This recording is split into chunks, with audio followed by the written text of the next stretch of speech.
आइए, आइए भाई साहब। संतोराम के हाथ का असली देसी घी और शुद्ध मसालों वाला शाही पनीर खाइए।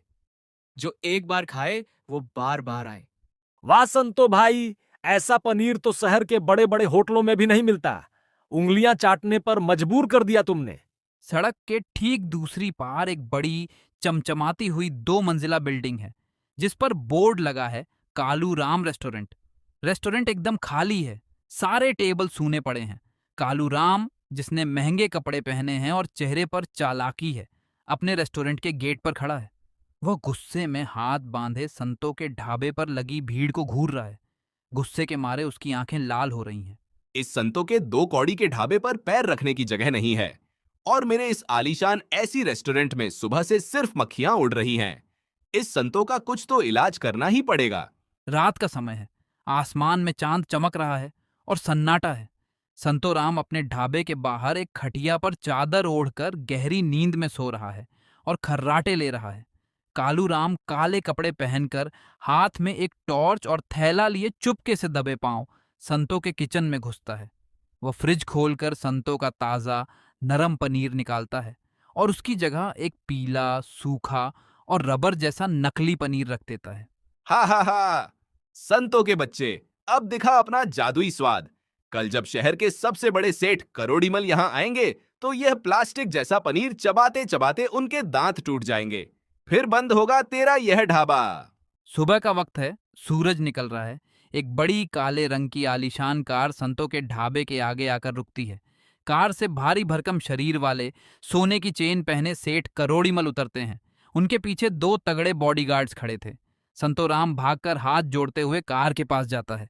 दूसरी तरफ कालूराम अपने रेस्टोरेंट की खिड़की से छिपकर ये सब देखता है और मुस्कुराता है। सुनो भाई संतोराम, पूरे शहर में तुम्हारे ढाबे के पनीर के चर्चे हैं।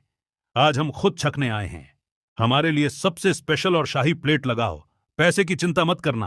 अरे सेठ जी, आप हमारे गरीब खाने पर आए। हमारे तो भाग्य खुल गए। आप बस 2 मिनट बैठिए। मैं अभी आपके लिए गर्मा गर्म शाही पनीर लेकर आता हूँ।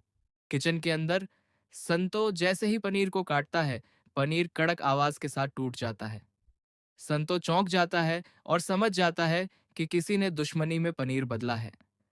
वह घबराता नहीं है। वह तुरंत उस नकली पनीर को कूड़ेदान में फेंकता है।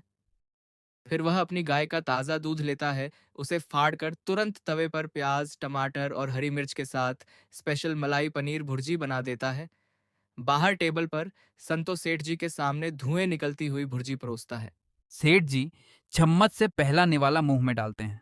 पहले उनका चेहरा गंभीर होता है, फिर अचानक उनकी आंखें खुशी से फैल जाती हैं। कालूराम दूर से ये देखकर हैरान रह जाता है कि सेठ गुस्सा क्यों नहीं हुए। वाह, अद्भुत।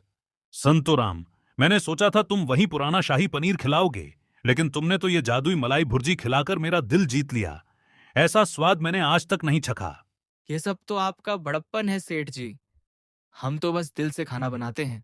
सेठ करोड़ीमल खुश होकर अपनी जेब से नोटों की एक गड्डी निकालते हैं और संतोराम के हाथ में थमा देते हैं। संतोराम पैसे देखकर भगवान को धन्यवाद करता है, जबकि कालूराम उदास मुंह लटकाए खड़ा रहता है। ये लो संतोराम, तुम्हारी ईमानदारी और इस लाजवाब स्वाद का छोटा सा इनाम। और सुनो, अगले हफ्ते मेरे घर पर बहुत बड़ी पार्टी है। वहां के केटरिंग का पूरा ठेका सिर्फ तुम्हारे ढाबे को मिलता है। अरे ये क्या हो गया? मैंने तो इसका काम बिगाड़ने के लिए पनीर बदला था, लेकिन इसकी तो किस्मत और चमक गई। मेरी तो चाल ही उल्टी पड़ गई। तो दोस्तों, संतों की इस कहानी से हमें यह सीख मिलती है कि जो लोग दूसरों का बुरा चाहते हैं, उनका खुद का ही नुकसान होता है। ईमानदारी और ऐन वक्त पर सूझबूझ का इस्तेमाल करने से हर मुसीबत को कामयाबी में बदला जा सकता है।